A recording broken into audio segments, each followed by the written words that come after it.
말씀 함께 받기를 원합니다. 하나님 주신 말씀은 갈라디아서 5장 13절에서 15절 말씀입니다. 형제들이여, 시작.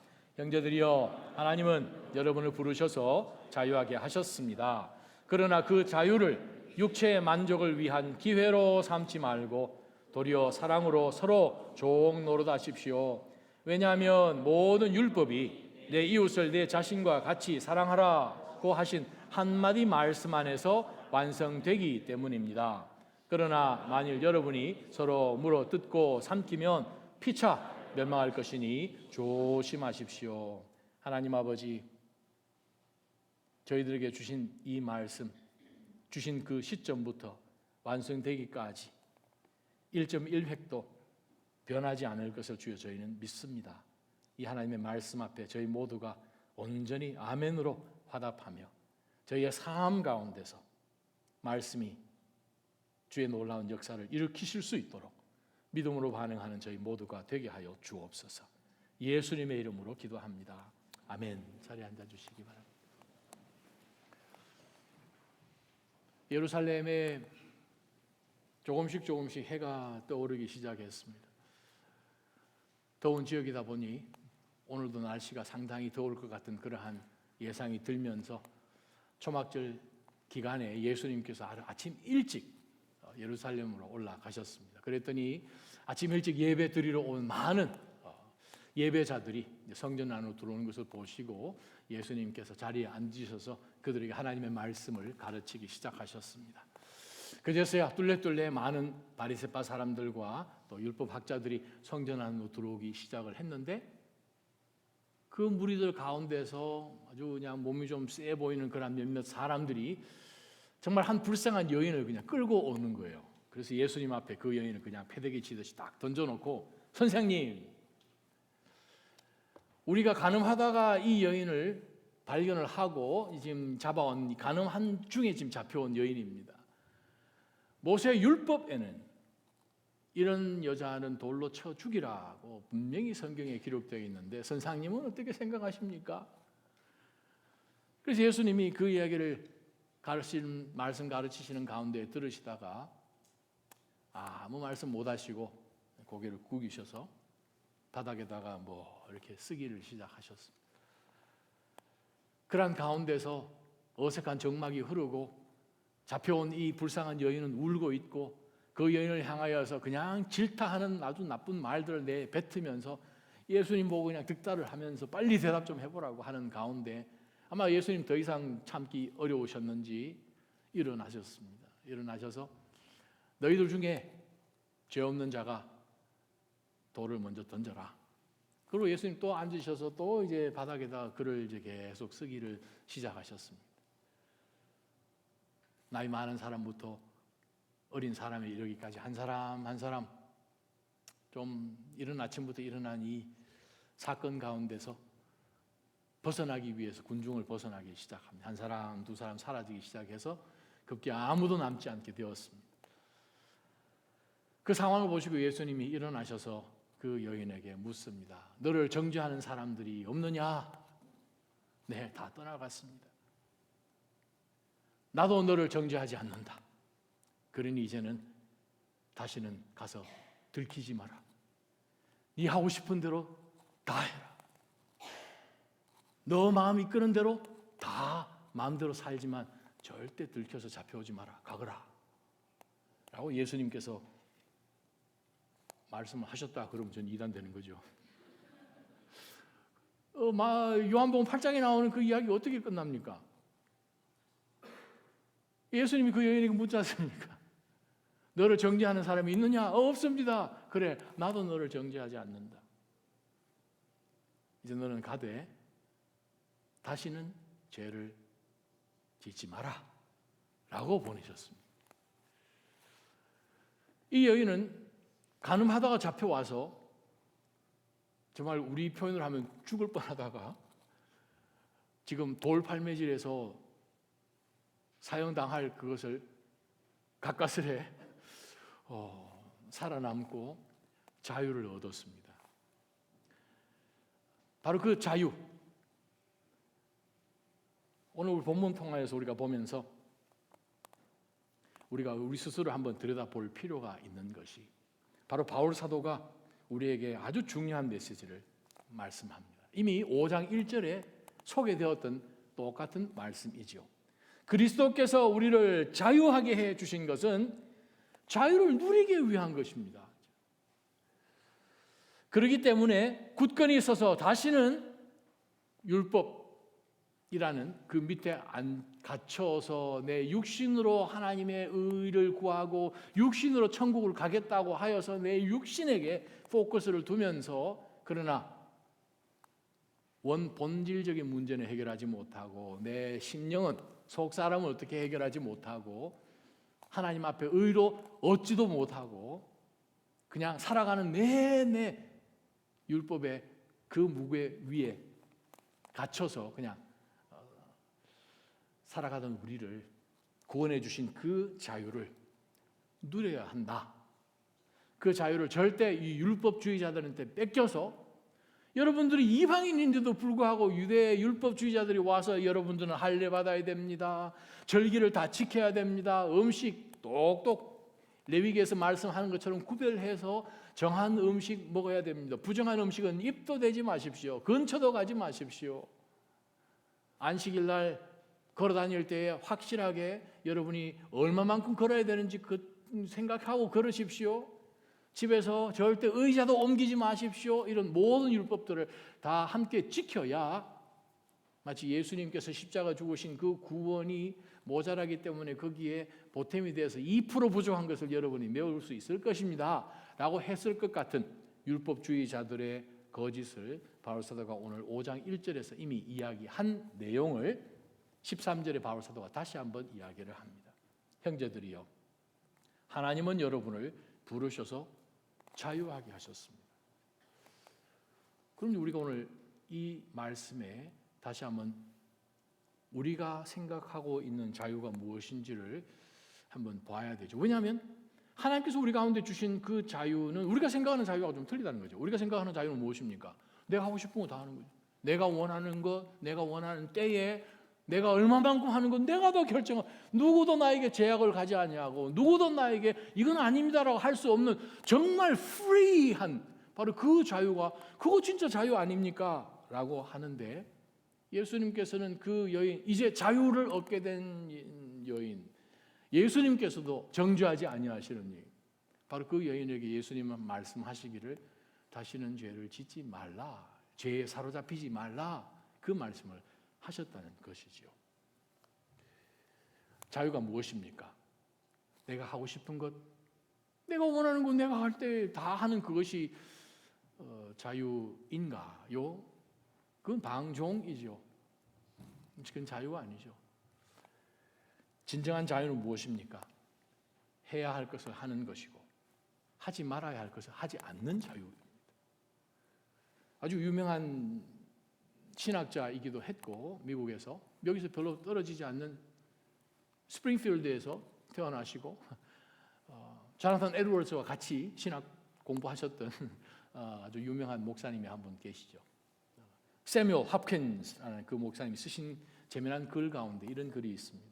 물고기는 물 속에서 헤엄치고 있을 때가 가장 자유롭습니다. 그러나 물고기가 육지에 올라오면 부자유해지지요. 인간도 자유는 인간의 심혼, 즉 우리의 이 심령, 속 사람이 어디에 있는가에 의해 결정되지요. 기차가 철도 위에 서 있어서 달리고 있으니 자기가 하고 싶은 대로 가야지. 재미가 없습니다. 답답합니다. 라고 생각하는 것은 잘못된 생각입니다. 기차는 철도 위에 있어야만 자유를 누릴 수 있습니다. 배는 물 위에 떠 있을 때만 자유합니다. 새는 공중에서만 자유하다는 맞죠? 그러면 우리 인간은 언제 자유합니까? 내가 하고 싶은 것을 다 하는 그것은 하나님하고 상관없는 예수 그리스도께서 전혀 오셔서 죽으시고 구원하실 그 구원의 역사와 전혀 상관이 없는 그냥 자유입니다. 그냥 죄 속에 갇혀 있는 거죠. 우리가 그렇게 선택하는 그 결과로 인하여서 결국은 그 자유가 우리를 다시금 죄 아래에 가두어 놓겠지요. 우리의 진정한 자유는 어디서 발견됩니까? 예수님께서 요한복음 8장에 뭐라고 말씀하셨습니까? 가늠하다 잡혀온 그 이야기 뒷부분에서 예수님이 진리를 알지니 진리가 너희를 자유케 하리라. 아들이 우리에게 자유케 하시는 자는 He is free indeed. 정말 자유한 사람이죠. 우리 인간이 정말 하나님께서 주신 최고의 선물, 5장 1절에 나온 말씀처럼 우리를 해방시켜 주신 것은, 사탄의 권세로부터 해방시켜 주신 것은 자유를 인조이하는 거예요. 자유를 fully 인조이하기 위해서 우리에게 하나님께서 죄로부터의 자유를 주셨다는 것입니다. 그래서 오늘 본문 가운데 오늘 13절, 14절, 15절에서 하나님이 정말 우리 가운데 주신 이 자유가 무엇이고 그 자유의 실질적으로 우리가 어떤 모습을 통해서 그 자유가 표출되는지를 바울 사도가 갈라디아 교회 자유를 빼앗겨서 그렇게 전혀 할 필요가 없는데, 아니 예수님께서 이 땅에 오셔서 주신 그 자유를 그냥 냅다 포기를 하고 다시금 율법 밑으로 자기 스스로를 가두어 버리는 그러한 무리 사람들에게 권면하는 메시지를 우리 다시 한번 보겠습니다. 우리 13절 상반절을 보게 되면 형제들이여 하나님은 여러분을 부르셨습니다. 그래서 자유케 하셨습니다. 하나님 우리를 부르셨어요. 우리가 집에서 애들을 부르면 대답하죠. 대답하면서 와서 왜 부르셨는지, 왜 불렀어요? 그럼 뭐 하려고 불렀다. 뭐 저거 좀 가져와라. 이거 좀 도와주라. 그냥 목적 없이 부르지 않죠. 여러분 오늘 집에 가서 한번 실험해 보시기 바랍니다. 여러분 아이에게 누구야? 해가지고 왔어요. 그냥 불러봤어. 그러면 아이가 갈 거예요. 그러면 한 5분 후에 다시 불러보세요. 예! 안 옵니다. 그때부터는. 요즘 애들이 똑똑해서.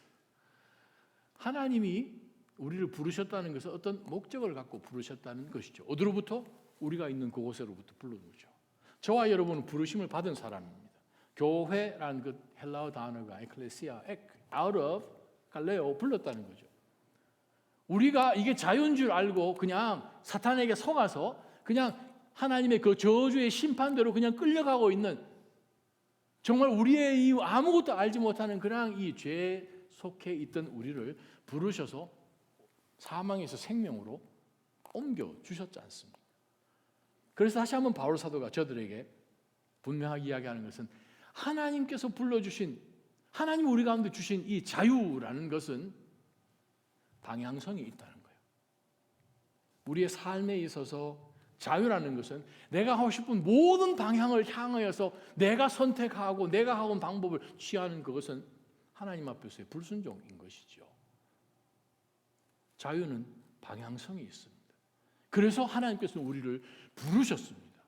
어디서부터 부르셨습니까? 하나님의 진노로부터 부르셨습니다. 죄의 사슬로부터 부르셨습니다. 사탄의 권세로부터 우리를 불러내셨습니다. 우리 모든 사탄과 또 그의 모든 마귀들이 우리를 참수하는 것으로부터 우리를 불러주셨습니다. 율법의 저주 아래로부터 우리를 불러내셨습니다. 하나님 앞에 하나님이란 이름을 듣고 하나님 앞에 나아가긴 해야 되는데 뭔가 내 속에 있어서 두려워서 감히 하나님 앞에 나아가지도 못하는 우리를 담대하게 나아갈 수 있도록 불러주셨다는 것입니다. 바로 그것이 하나님께서 우리를 부르셨다라는 표현입니다. 근데 왜 부르셨는가? 부르셔서 우리를 아무것도 안 주시고 그냥 불러봤어가 아니라 자유하게 부르셨다는 거예요. 이거 얼마나 귀한 축복인지 모릅니다. 성경에 여러 군데서 하나님이 우리를 불러서 자유케 하셨는데 하나님이 어디로 부르셨는지에 대한 성경 구절들이 여러 군데 있어서 한번 PPT로 여러분에게 한번 만들어 보았습니다. 하나님이 우리를 어디로 부르셨습니까? 죄로 인한 절망을 다시는 경험할 필요가 없고 의와 소망으로 부르셨습니다. 인간적인 이기심 갖고 덕지덕지 세상처럼 사는 것이 아니라 남을 위해서 나를 비우도록 하나님이 우리를 부르셨습니다. 내가 하고 싶은 대로 내 뜻대로 사는 것이 아니라 하나님의 뜻에 따라 살도록 우리를 불러주셨습니다. 내 욕심, 탐욕 따라 그냥 흘러가듯이 사는 것이 아니라 하나님과 화목하고 그 과정 가운데서 화목의 일꾼으로 우리가 만나는 모든 사람들과 화평을 신기 위해서 우리를 하나님께서는 불러주셨습니다. 내 이기심으로 내가 원하는 대로 움켜쥐면서 살려고 사는 것이 아니라 남을 돌아보도록 부르셨습니다. 나 혼자 원할 때마다 내가 그냥 내 것만 들여다보면서 Big me first 라고 하는 이 제너레이션 가운데서 나 혼자 떨어져서 사는 것이 아니라 공동체 안에서 살도록 부르셨습니다. 세상이 우리에게 제시하는 그 모든 것에 순응하여서 세상의 방법대로 우리의 모습, 모양들이 바뀌는 그러한 것이 아니라 진리요, 생명이신 바로 우리 주 예수 그리스도를 닮아가는 그 변화로 우리를 부르셨습니다. 거룩함과 사랑애로 우리를 부르셨어요. 근데 거룩? 하나님의 속성이잖아요. 사랑? 하나님의 사랑이시잖아요. 하나님의 속성으로 부르셨다는 거예요.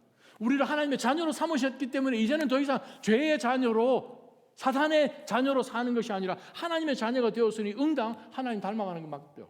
그러면 하나님 가지고 계시는 그 속성 닮아가는 것, 거룩이고 사랑인 것이죠.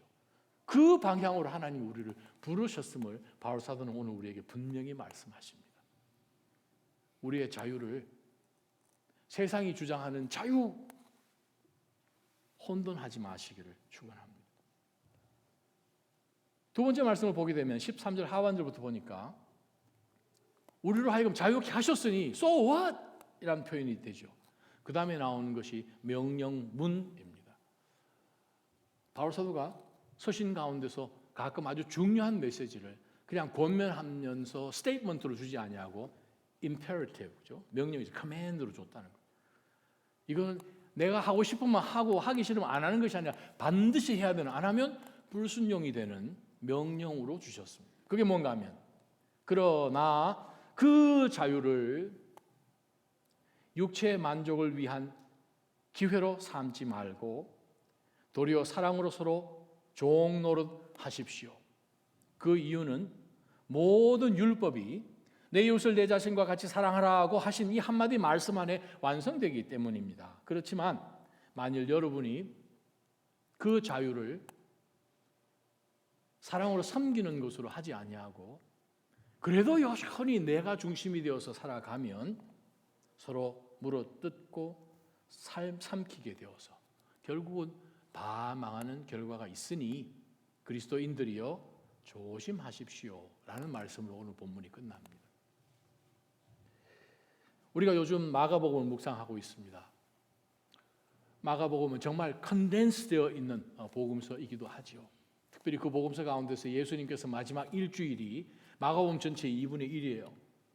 예수님 3년 이상의 공생의 가운데서 마지막 일주일을 마가는 집중하여서 그 길지 않은 서신 가운데서 반을 할애하여서 예수님께서 마지막 한 주 동안 어떻게 하나님의 종으로 바쁘게 움직이셨는지 기록한 복음서인데 우리가 마가복음 정말 이 모든 이 서신 가운데서도 특별히 복음서 가운데서 가장 중요한 메시지가 바로 마가복음 10장에 기록되어 있지 않습니까? 마가복음 10장을 여러분 보시면 42절부터 우리가 며칠 전에 큐티했던 본문의 말씀입니다. 42절 보게 되면 예수께서 제자들을 불러놓고 말씀하셨습니다. 너희도 알듯이 이 이방 사람들의 통치자라는 사람들은 백성들을 위해 군림하고 그 고관들도 권력을 행사한다. 그러나 너희는 그렇게 해서는 안 된다. 오히려 누구든지 너희 중에 큰 사람이 되고 싶은 사람은 너희를 섬기는 자가 된다. 누구든지 으뜸이 되려는 사람은 모든 사람의 종이 된다. 인자 역시 섬김을 받으러 온 것이 아니라 섬기러 왔고 많은 사람들을 구원하기 위해 치를 몸값으로 자기 생명을 내어주려고 온 것이다. 바로 그것이 예수님의 자유였다는 거예요. 우리가 생각하면 예수님은 인간으로 오셨고 몸은 인간이신데 그런데 신성, 100%의 신성을 가지셨으니 우와 사람들 앞에서 인간이지만 슈퍼맨 이상의 어떤 것을 보여줄 매일같이 아마 그렇게 하셨을 거예요.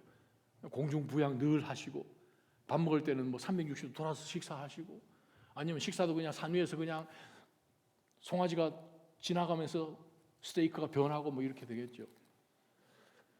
그럼 뭐 안 따라오겠습니까? 그 사람 와, 내 저 사람 믿으리라. 얼마나 귀합니까? 옆에 있는 보리에서부터 시작해가지고 그게 밀가루를 변해서 뭐 여기 스파게티가 만들어지고 뭐 그렇게 하는 굉장한 신이 됐을 텐데 예수님은 철저하게 신성을 특권으로 취하지 아니하시고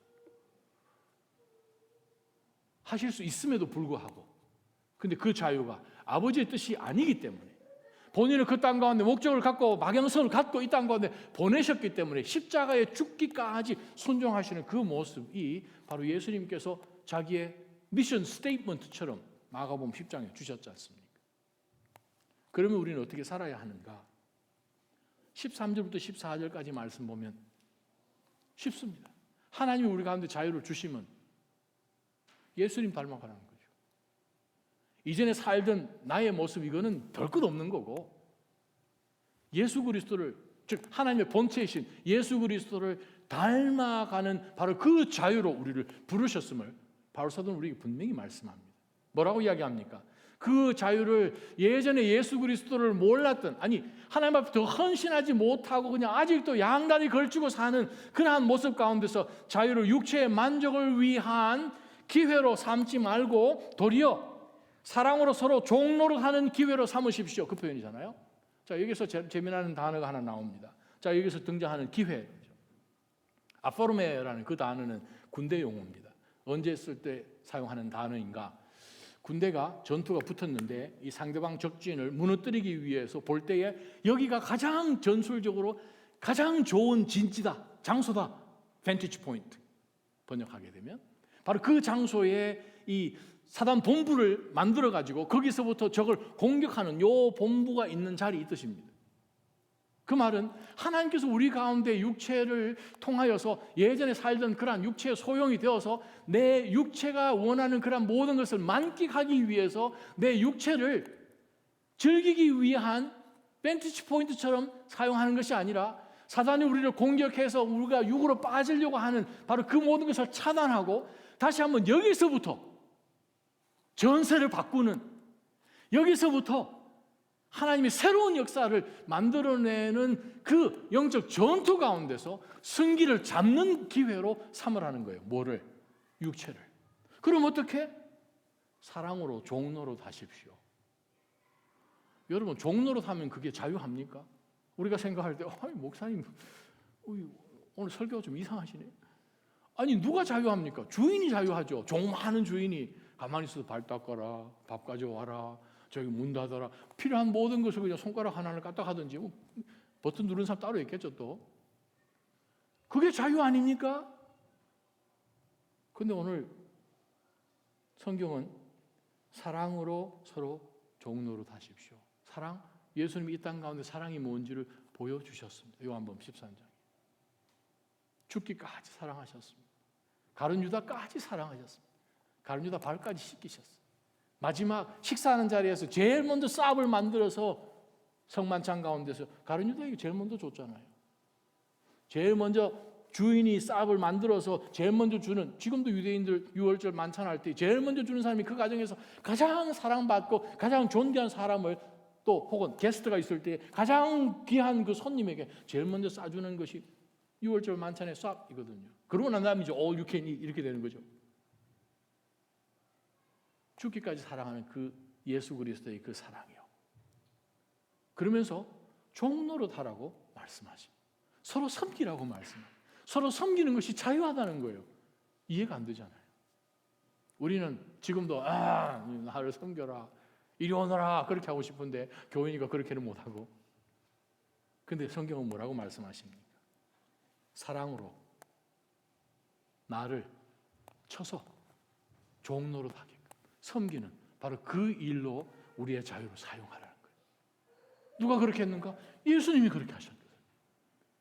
얼마든지 휘휘 날아다니실 수 있는 그분이 배고프셨고 지치셨고 목마르셨고 십자가에 달리시면서 내가 목마르다 말씀하시는, 아니 그분이 물을 못 만드십니까? 말씀으로 Let there be 하셨던 분인데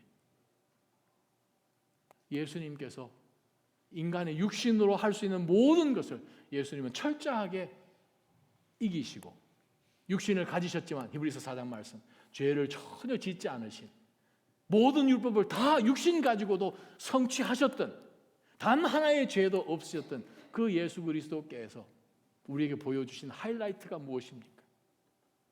요한복음 13장 뭡니까? 죄자들의 발을 씻기신 거예요.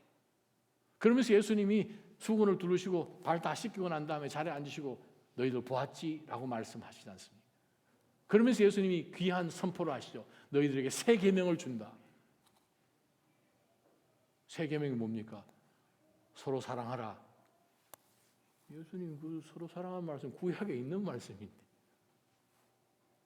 예수님이 새 계명 주신 근거가 다르죠. As I have loved you. 그 말이에요. 내가 너희들을 사랑한 것 같이 너희는 서로 사랑. 새 계명이에요, 진짜. 기준이 달라졌다는 거예요. 왜? 네가 네 스스로 사랑한 것처럼 남을 사랑하라 그러면은 저는 제 사랑 안 해요. 그러면서 우리가 자기를 얼마나 사랑함에도 불구하고 남 사랑하라 그러면 저는 제 자신을 그만큼 사랑 안 하는데 그러면서 사랑 안 하잖아요, 우리. 근데 예수님 어떻게 사랑하셨습니까? 자신을 제단에 뿌려진 제물로 내어 던지시면서 우리에게 사랑하셔서 바로 그 사랑을 우리에게 보여주셨기 때문에 바울 사도가 육체의 소욕을 따라 살고 있는 우리 모두에게 하는 말씀, 육체의 만족을 위한 기회로 삼지 말고 도리어 사랑으로 서로 종 노릇하십시오. 14절 말씀 보면 왜냐하면 모든 율법이 내 이웃을 내 자신과 같이 사랑하라고 하신 한마디 말씀 안에 다 완성되었다고 예수님께서 마태복음 22장 말씀하셨거든요. 율법학자들이 얼마나 또릿또릿한 사람들입니까? 뭐 요즘 율법학자라는 표현의 사람들이 없기는 하지만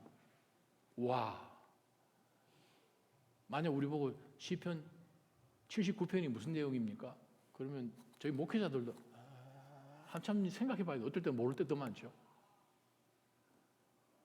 근데 조셉 슐람 장로님을 만나서 너무 신기해가지고 제가 오케이 시편 7편 노래가 탁 나오는 거예요. 시편 78편 노래 계속 나오는 거예요. 랍비 훈련을 받은 분이니까. 자, 그만큼 빠삭한 사람들이 예수님에게 와서 도전을 하죠. 어떻게 해서 이 사람을 넘어뜨리기 위해서. 당신 참 똑똑한 랍비인데 그러면 이 구약의 모든 말씀을 한마디로 그냥 딱 요약하면 뭡니까? 예수님 뭐라고 말씀하셨습니까? 주 너희 하나님 온 힘을 다해서 inner being 속 사람으로 그냥 그분밖에 없는 것처럼 사랑하라 이 말이죠. 내 목숨까지. 그리고 내 이웃을 내 몸처럼 사랑하라 라고 말씀하시면서 누가 우리 이웃입니까? 막 뻗당겼던 사람들에게 선한 사마리아인 이야기도 나오시죠. 오늘 본문 가운데서 말씀하십니다. 서로 종 노릇하십시오. 왜요? 바로 이 갈라디아 교회를 힘들게 했던 이 율법주의자들이 주장하는 이 모든 보따리 싸가지고 오는 이 율법을 딱 한마디로 요약해서 끝낼 수가 있는 거예요. 예수님께서 십자가 위에 달리셔서 다 이루었다 말씀하신 것이 무엇입니까? 죽기까지 사랑하셔서 하나님이 이 세상을 너무너무 사랑하셔서 독생자 예수 그리스도를 주셔서 십자가 위에서 우리를 위한 화목 제물로 죽여버리셨던 그 정도의 사랑까지 인자가 장대 위에 올려야 되는 그 놀라운 역사로 우리를 구원하신 그 사랑, 로마서 5장 말씀, 우리를 향한 하나님의 사랑을 그리스도를 통해서 입증해 주셔버렸다는 거죠.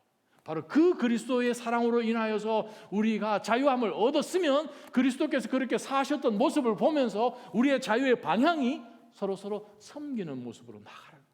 내 소욕을 쫓아 제발 살지 말고.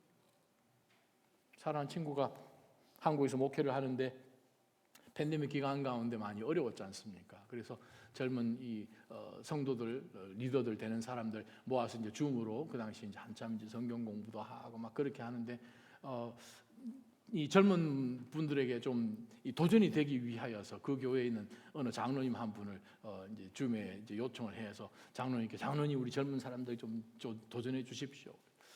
우리는 어떻게 이 하나님 앞에 11조 드려야 됩니까? 하나님 앞에 어떻게 헌금해야 됩니까? 그러고 이제 목사님이 장로님께 좀 이제 도전을 주기 위해서 질문을 했더니 그 장로님이 마이크를 탁 받으셔서 하신다는 말씀. 하나님이 주신 물질 우리가 원하는 대로 다 쓰면 되죠. 11조 안 해도 됩니다. 헌금 여러분 마음대로 생각하셔서 하나님이 마음대로 쓰시라고 주신 물질인데 마음대로 쓰시면 되죠 하는 것이 그분의 대답이었습니다. 그거 마치고 난 다음에 그 목사님 이것 뒷수습하느라고 참 힘들었다는 이야기를 전해 들었습니다. 우리 육체의 소욕을 위해서 우리는 사는 것이 아니죠. 서로 종 노릇합니다. 종은 소유가 없죠. 주인이 따로 계시니까. 그러한 가운데서 예수님께서 우리에게 주신 그 말씀 그대로 죽기까지 그렇게 사랑하는 바로 그것이 모든 율법의 완성이라고 말씀하십니다. 15절입니다. 성도임에도 불구하고 그러나 만일이라도 갈라디아 교회에 주신 말씀이에요. 낮아지면 우리 교회에 그리스도인들에게 주신 말씀입니다. 만일 혹시라도 여러분이 서로 물어뜯고 삼키는 이유가 무엇입니까? 동물들 뭐 놓고 막 서로 막 하는 건 뭡니까? 자기가 제일 중요하니요. 다른 사람 안중에 없는 것이죠. 섬김 그런 거 없지요. 우리는 어떻게 살아야 하는가? 세상의 자유는 모두를 망하게 하는 자유라는 것이죠. 두 자유로 보여줍니다. 한 자유는 그리스도 안에 있는 그리스도 중심에 하나님께서 우리 가운데 우리 힘으로는 절대 얻을 수 없는 그 고귀한 자유고, 다른 자유는 생각할 필요 없이 그냥 내 편한 대로 내가 원하는 대로 생각하면 되는 자유예요. 그런데 이 자유는 다른 사람도 망하고 자기도 망하는 거예요. 미래가 없는 거예요. 소망이 없는 거예요. 이거는. 우리의 자유는 누구도 뺏어갈 수 없는 자유예요. 우리가 아무리 섬겨도 저 사람은 그냥 항상 저렇게 일하는 사람이라고 우리를 혹시 오해한다 할지라도, 제가 아는 어느 집사님 지금 장로님 되셨는데 그분이 큰 회사 CEO입니다. 큰 회사 CEO인데 어떻게 하다 보니까 공동체 맡아가지고 열심히 지금 총무로 섬기는데, 교회를 할 일이 많으니까 늘 교회에 있으니까 상당히 많은 성도님들이 저분 레이업 되셨구나, 잡이 없으시구나라고 수근수근해서 그 이야기가 이분 귀에까지 들어간 거예요. 저분 잡이 없으시구나. 잡이 없어서 할 일이 없으신데 신앙은 좋으시고 그래서 혹시 교회 할 일이 없는가 싶어서 늘 교회 와서 사시는구나라고 생각을 했다는 거예요. 그런데 그분은 자유하죠. 하나님이 섬길 기회를 주셨고, 뭐 비즈니스야 뭐 내 회사가 이사가는 날도 회사를 못 갔습니다라고 고백을 했으니까 교회 일이 너무 바쁘고 좋고 기쁘고 좋아서 섬기는 거예요. 그렇게 자유죠. 그게 얽매이지 않는. 오늘 바울 사도는 우리에게 정말 굉장한 도전을 주십니다. 섬김이 없으면 나타나는 것은 하나죠. 내 자신을 위해서만 서로 물어뜯습니다. 삼킵니다. 그러면 다 멸망합니다. 그걸 위해서 하나님이 우리 가운데 자유 주신 것이 아님을 바울 사도가 다시 한번 강조하면서, 사랑하는 하나님 성도 여러분, 사랑으로 서로 종노릇하는 가운데서 하나님 우리 가운데 주신 이 자유를 만끽하시기를 주님의 이름으로 축원합니다. 왜 그렇습니까? 섬기면 상대방 저 심령 속에 하나님께서 어떤 일을 하시려고 심어놓으신 그 선한 일이 일어나는 것을 볼 거예요. 선한 일들이 여러분의 섬김을 통해서 그것이 힘을 받아서 변화가 되는 것을 여러분이 보실 거예요. 여러분 상황 가운데 그런 간증들이 더 많기를 축원합니다. 가끔 성도님들 댁이나 또 사업장이나 신방을 하기도 하죠. 돌아보면 정말 하나님께서 다 하셔서 고백할 수밖에 없잖아요. 그러한 가운데 하나님, 제가 어떻게 더 섬기면 되겠습니까? 어떻게 섬겨야 될지 잘 모르시면 크게 염려 안 하셔도 됩니다. 저희가 여러분에게 사다리를 타도록 하려고 합니다. 한국에서 사다리 타보셨잖아요. 사다리 타서 이렇게 무슨 사역? 그걸 저희가 2월 마지막 주일에 하려고 합니다. 사역 이름하여 사역 박람회인데, 제가 사역 박람회 밑에다가 사역 팀을 다 적어놓고 다 가려놓고 여러분들 번호를 정해서, 왜야? 교회는 섬겨야 되잖아요. 교회는 섬깁니다. 성경은 섬기라고 말씀. 주님이 섬기라고 말씀하세요. 나를 본받으라, 나를 따르라고 막 말씀하셨어요. 우리는 섬겨야 됩니다. 다들 섬기고 계시지만 혹시라도 오늘 말씀에 볼 때에 내가 더 섬겨야 되겠다 하시는 분은, 그래요, 얼마든지 1인 2사역, 1인 3사역도 하실 수 있지요. 자, 그러한 가운데서 우리가 주께서 우리를 향하여 어디서부터 부르시고 어디를 향해서 우리에게 자유를 주셨는지를 분명하게 확신하면서 주의 나라를 위해서 요긴하게 쓰여지는 공동체, 하나님께서 지경을 넓혀주시겠죠. 여러분의 지경을 넓혀주시기를 축원합니다. 그렇게 해서 얼마든지 하나님의 목적을 위해서 쓰임받는 우리 모든 식구들 되시기를 축원합니다. 기도하십시다. 하나님 아버지, 우리가 사랑하지 않으면, 우리 서로 사랑으로 섬기지 않으면 세상이 우리를 볼 때 절대로 예수님의 제자라고 알 수가 없음을 요한복음 8장에, 요한복음 13장에 말씀하지 않으셨습니까? 주님, 정말 저희가 예수님 사랑합니다 라고 고백하고, 또는 고백 안 해도 우리 크리스찬입니다 라고 이야기하는 그 말 속에 이미 저희는 예수 그리스도를 따라가는 크리스티안이란 말을 사용하지 않았습니까? 그렇다면 율법을 완성하시고 그 완성하신 그리스도를 믿는 믿음 가운데서 우리도 그리스도를 믿는 믿음 때문에 율법 아래 있지 아니하고 은혜 아래 있게 된 이 놀라운 자유를 하나님, 우리의 육신을 위하여서 나는 천국 가게 됐으니 그냥 아무렇게나 살아도 상관없지 하는 희한한 성경에도 없는 믿음 갖고 살지 않도록 도와주십시오. 하나님, 저희는 이 세상 살면서 꽝을 싫어합니다. 우리의 신앙, 나중에 주님 앞에 섰을 때에 꽝인 신앙이 되지 않게 하여 주옵소서. 예수님의 이름으로 간절히 기도합니다. 아멘.